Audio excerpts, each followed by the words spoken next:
آمين اسم للفعل الذي هو استجب. وعن ابن عباس رضي الله عنهما سألت رسول الله صلى الله عليه وسلم عن معناه فقال افعل. آمین لفظ متعلق وضاحت کی اسم للفعل الذي دا نم دے دا هغه فعل چې هغه فعل استجب دے، فعل استجب دے. یعنی آمین اسم دے پوئیگے خدا چا اسم دے دا هغه فعل چې کوم فعل استجب دے. یعنی آمین د استجب دویم نم دے پوئیگے او د استجب معنی خدای زما دعا قبول کی، د آمین معنی هم زما دعا سکی قبول کی. مونږ عام طور د اسم فعل دا تعریف کو چې اسم فعل هر هغه اسم دی چې په معنا د فعل سره وي، خو دغه تعریف مناسب نه دی. ها پوهیږئ اسم فعل دا هغه اسم دی چې دی به په معنا د فعل سره نه دی، چې په معنا د فعل سره شنو بس دا خو بیا اسم دا فعل شلو، بیا خو فعل شلو. نه اسم فعل چې دی نو دا وضع دی د څه لپاره؟ د صيغې د فعل لپاره. د صيغې او صيغه د فعل بیا خپل باندې په معنا د فعل دلالت کوي. ته خو ما ته ګوره آمین چې دی نو دا وضع دی د استجب د لپاره. څه د لپاره؟ او دا نوم د استجب دی. استجب بیا خپل معنا د فعل په خپل ورکی. پوه نه شولې په پښتو کې مطلب دا چې ډایرک په آمین کې بغیر د واسطه د استجب نه دغه شان آمین په معنا د فعل سره نه دی، په معنا د فعل سره شنو بیا خو فعل شولو. دا سی روایدا دا د څه لپاره دی؟ دا اسم دی، نوم دی د چا؟ د امهل. او امهل د فعل معنا بیا په خپل ورکی. ونه شولې په هیهاتا دا اسم دی د بعوده د فار او بعوده خپل معنا د فعل بیا خپل ورکی. په دې فرق پوهیږئ کنه؟ ها دا سینا چې هیهات ډایرک په معنا د فعل، چې ډایرک په معنا د فعل سره شنو بیا هو فعل شو. پوه شولې د فعل هغه کلمه ده چې خپل معنا خپل ورکی او زمان سره تعلق نه معنا فعلی هم دک ده. فعل معنا څه ده؟ چې معنا خپل ورکی او صيغه او زمان سره تعلق. پوه شولې د عبارت تخکته وګوره اسم للفعل الذي دا د هغه فعل نوم دی چې هغه فعل استجب دی او استجب فعل خپل معنا خپل بیا ورکی. پوه مشولې او دی باندې دی دلیلم پیش کی. ها وعن ابن عباس رضی الله عنهما سألت رسول الله صلی الله علیه وسلم عن معناه.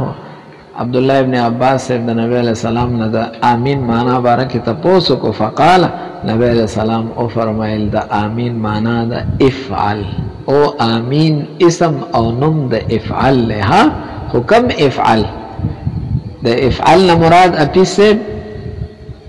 صیغه دا امر. دا صیغه دا خو اغا امر چې کم د استجابت تفاری سره پاره نو ځکه مخکې مونږ استجب معنا وکړه. لاندې وګورئ د افعل معنا افعل فعل الاستجابت. افعل خدای مونږ سره د استجابت فعلو کې معنا د قبولیت فعلو کې د دعا قبول کې پیسه پوه شولې په افعل فعل استاسو دې کې اجابت ته کې استجابت ته پوه شولې به خبره نه افعل فعل الاستجابت نه آمین اسم شو د چا؟ د افعل. خو کم افعل چې کم د استجابت والا افعل او استجابت والا افعل استجب دی. بیا پوه شولې به خبره. بني على الفتح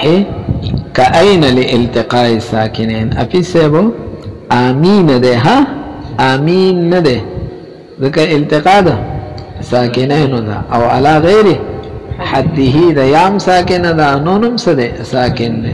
نو ټیک تاول خو مد ده خو ثانی مدغم نه ده ها ثانی نه التقاء ساکنین علی غیر حده ده نه دا معاف نه ده او جایزه نه ده نه پدې وجه باندې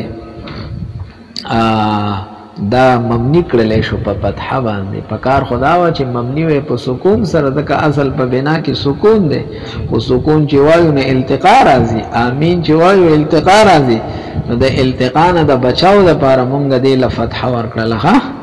سم ولا ورکړل فتحه ولا ورکړل ځکه سکون پس بیا اخف او سپک شي چې کوم ده نه فتحه ده ځکه ولا څور ورکړل نو امین نه ده امین ها امینا نون باندې وسوای فتح وای اپی سے پوښلې به خبره باندې ها او دسه اپی سے دلته داسې التقاء ساکنین راغلی دا چې دلته ثانیلا فتح ور کولنا علاوه بل څه مونږ سره حل نشته ده ها التقاء ساکنین کې خو یو صورت دا دی چې څه چلو کا حذف وکا نہ آمین کی کمونگ یہ حذف کو نہ آمین بشی نہ بیا با دا باب افعال دا امر سر بے التباس را دی چا آمین دا سیغا دا امر دا باب افعال نا آمین او کنا دا آمین دے یو یاتری نتلی دا پوشو لے بے چی کل دا یاو دا نون سراشی التقار دلتا دا یاو دا نون راغلی بکنا نکا یا لری کو نو آمین تری نجوڑی کو نو یا نشو لری کوله یا با پخپل حالی خو نون سر بس چل کو نون لخو بیا زما یا با فتحا یا با کسرہ ورکے نو زما و کسرہ خو ورکوله نشی خبر دیر درنی کی بیا پوشو لے نو منگا والا سا ورکلا فتحا پوشو لے ضرورین نا چه هر دا التقاء ساکنین کی دویم لفتحا ورکی نا مخصوص التقاء لگدلتا دا یو دا نون راغلی دا پوئی گئے اولا مدد او ثانی ساکن دے پوئی گا بخبر امانی نیا دا حذف پا صورت کے التباس را دی کہ یو تے حذف کو اکا حذف کو نا بس التقاء ساکنین علا حالی ہی پاتی کی گی بیا وجاء مد الفی ہی اپی سے وہ آمین کی دا الف ندے دے اول کی چرا دی دا حمزہ دا غیاتی دا دی الف مدم جائے راغلے دے مانا اگدول وقصرها او د دې قصرم جائز ده امینم صحیح ده او امینم صحیح ده پوښلې به قال ويرحم الله عبدا قال امين دا شعر چې ده نه دا د قیس شعر ده هغه قیس چې په مجنون مشهور ده ها وایي د لیلا سره چې کم ډیر زیات محبت او هغه ګډ وډ کو نپلاری چې کم ده نه کعبه شریفه ته بوتلو ها پوئی گیا بخبر آبانی پلاری او کعبی شریفی تچیبو تو نوی فردی ہونی سچ فردی ہونی ولی ویدسی دعا وغانا اللہم ارحنی من حبها خدای ما دا دیده محبت نخلاص کی ما دا دیده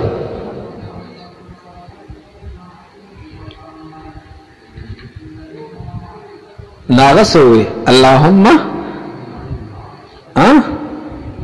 من علی بلیلا خدایا ما باندې د لیلا د وجه نه احسان وکي پوهیږي او مطلب د دې محبت معنا نه پلاری او خو پلاری یو گزار لور کوئی ما سره راوسته او داته سوای نو بیا پکې دا ټکه وي چې لا تسلبني حبها خدایا ما نه د دې محبت مزا یا رب لا تسلبني حبها ابدا خدای د دې محبت ما نه چرته سلب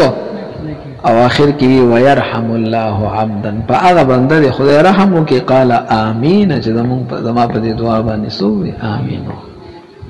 پوهیږي ويرحم الله عبدا فاغه سړي خدای رحم وکي قال امين چې سوې امين وای زما په دې دعا باندې یعنی چې دا محبت ما نه سن شي زایله نفی سے دلتا آمین راغلے سراغلے او دی بلتا گورے امین فزاد اللہ ما بیننا بعدن آمین ندے ہاں سدے امین فزاد اللہ ما بیننا گورے دی اولانی شعر کی چدا آمینا کی دا نن نرست دا الف راغلے دا نیادی ہاں دا گورے اشبائی دیتا سو بدیم نئے دا رنبی دا حمزی دا فاسا چدا کم دے ہاں آمین بل ویلی امین فزاد اللہ ما بیننا بعدن ها د دې اولنې شعر چې کوم دی نه دک دی تباعد عني فتح لو اذ دعوته ما نه فتح لري شو چې کله علما سور کو دعوت ورکو دې زمانه خلل شو نو ما وی چې امين فزاد الله ما بيننا دا زاد الله ما بيننا بعدنا في جمله دعائيه ده خدای دې زمون په منځ کې دا بعد نور سیوا کی ای چې ته دور لری کېږي د دعوتو نظر کو ویږي نو خدای دې نور د لريواله سکی سیوا کی او هغه باندې امين وی ها نو دا امين چې ویلې دی پر زاد الله دعا باندې ویلې چې خدای دا دعا سکی قبول کړي خو امين خرستو بکاری دا دعا نه خود پر امخ کې کو د ډېر تعدید چې دا دعا زر شي قبول شي په بنه شولې لکه په خابه چې کوم دین د امامان برارستو شو مقتدیان له دغه کو نو لمبي به امين الحمدلله رب العالمین پیسه ابو خانی سو خو اخر کې امين وای او چا په پاول کې امين وای ها ډېر تعدید وکړي چې دا دعا خامخا شي قبول شي خافض سے حکم بیانی وليس من القرآن وفاقا دا دا قرآن کریم نند آمین اتفاقا خوا پوئیگے لیکن یسن ختم صورت به دا صورت ختمول پا دے سرا دا مسنون دی چی تور سرا او آئی خوا لاندی نکلی مفصولا عنها بسکتت لگ جدا بیتی وائی ها وللظالین نرست بقلار بوائی آمین پوئیشو لے بخبر بانی براغنا چې بیا دا احتمال را نشي چې دا د دې ملګری دی یقوله علیه الصلاة والسلام علمني جبريل عليه السلام آمین ما ته حضرت جبريل آمین اخذلو عند فراغي چې کله ز فارغ شم من قراءة الفاتحه چې دې ټیم کې وایا ها وقال وی فرمایل انه كالختم على الكتاب دې دا سه دې لکه خط باندې چې سړې مهر ولګي پوهیږي نو څنګه چې په خط تا مهر ولګاو نو خط افیس محفوظ شوها دن نجب کې کم راز دی هغه بسنه شیخ کارا نو نقصان منی دک کشان چې امین دی دعا اخر کې وي مستا دعا بد خیبت او دنا مرادینا دنا قبل دون شي محفوظ بشي وفي معناه او د دې حدیث سابقه په معنا کې قول علی کرم الله وجهه هم دی هغه وای امین خاتم رب العالمین دا رب العالمین مہر دے ختم به دعا عبده پدې سره د خپل بنده دعا سکړه ختم کړه پیسه پوهیږي اوس فقهی مسله بیانی یقول الامام امام دی ویها او چې وینا ويجهر به پتیز به وی فی الجهریه بجهری دی شوافی دی دا د شوافی مسلک ته امین کې دوه اختلافات تاسو ویلی یو دا چې دا وظیفه د امام دا او کده دواړو ده ها امام مالک سے وای چې دا وظیفه صرف د مقتدی د امام به نه وای ها او جمهور وای چې نه دواړه به وای سبا وای هدايه کې تاسو دلایل ویلي دي ها او دویمه مثلا جهر کې دا مونږ وایو پټ او هغه وای سو پته زبانه دلیل سره لماروی عن وائل ابن حجر رضی الله عنه انه صلى الله عليه وسلم كان اذا قرأ ولا الضالين قال آمين ورفع بها صوته دې سره आवाज سکړې و نشوله وعن ابي حنيفه رحمه الله تعالى انه لا يقوله انه پوهیږي چې امام به نوای ها امام به خو مشهور دا چې نا انه يخفيه وی به خو سبوي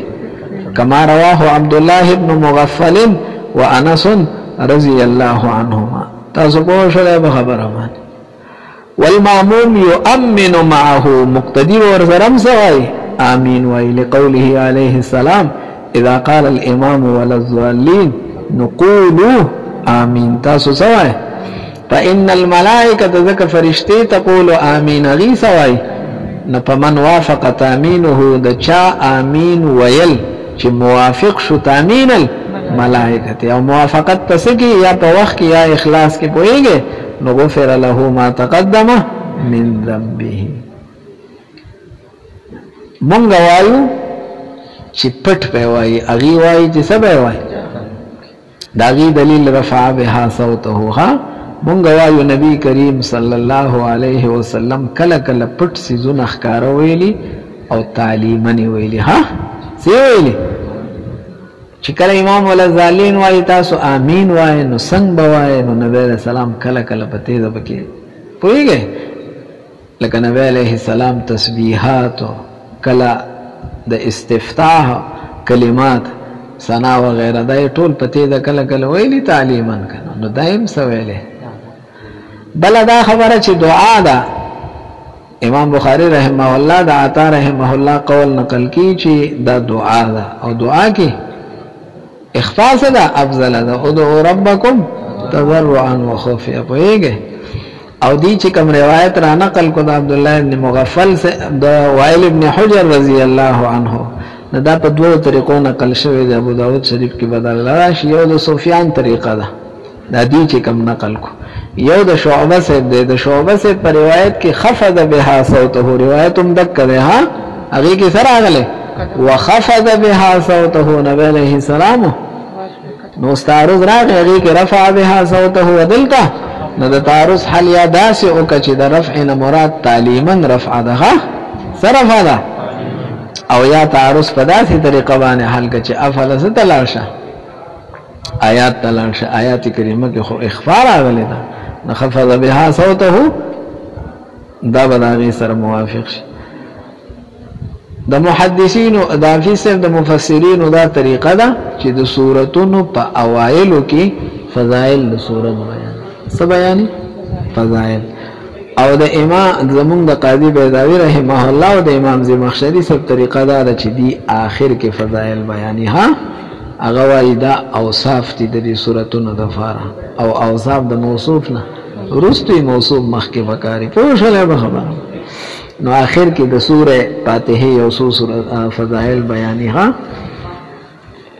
وعن ابي هريره رضي الله عنه ان رسول الله صلى الله عليه وسلم قال لأبي قال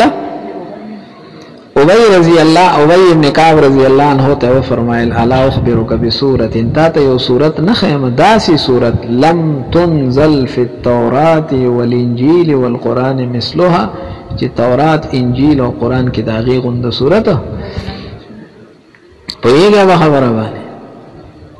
تورات کې انجیل کې قران کې داغي غوند زبور تذکرہ او نکړه زکه چې زبور په دې بنیاد نقل نو کو چې تورات کې نه دی راغلي نو زبور کې طریقې اولا سره رانه ها یا په دې بنیاد باندې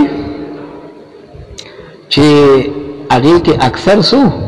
امثال نصائح پوښله به خبره قلت ما ولا يا رسول الله ولنا د خدای پیغمبر وی خیرات قال فاتحه الكتاب فاتحه انها السبع المثاني داودا سے آیاتونه دي چې د دې مضامین یا د دې تلاوت مکرر کیږي اول قران العظیم او دا لوی قران دی الذي هغه اوتیته چې ماته دی وی شارحین چې د ابی ابن کعب رضی الله عنه نه صبر روایتونه د فضائل القرآن په باره کې راغلي نه هغه اکثر موضوعي ها اکثر موضوعي د ځان نه جوړ کړل شي ها او دا د یو کس حواله ورکړل چې دا خلق ډېر په اشعار باندې مشغول شو او په فقه باندې او قرآن ته بالکل توجه نه ورکوله نو هغه دغه وکړو د تعلیم د ترغیب د پاره چې دا خلق راغب شي قرآن ته ناشنا فضائل ښه د دې وجنه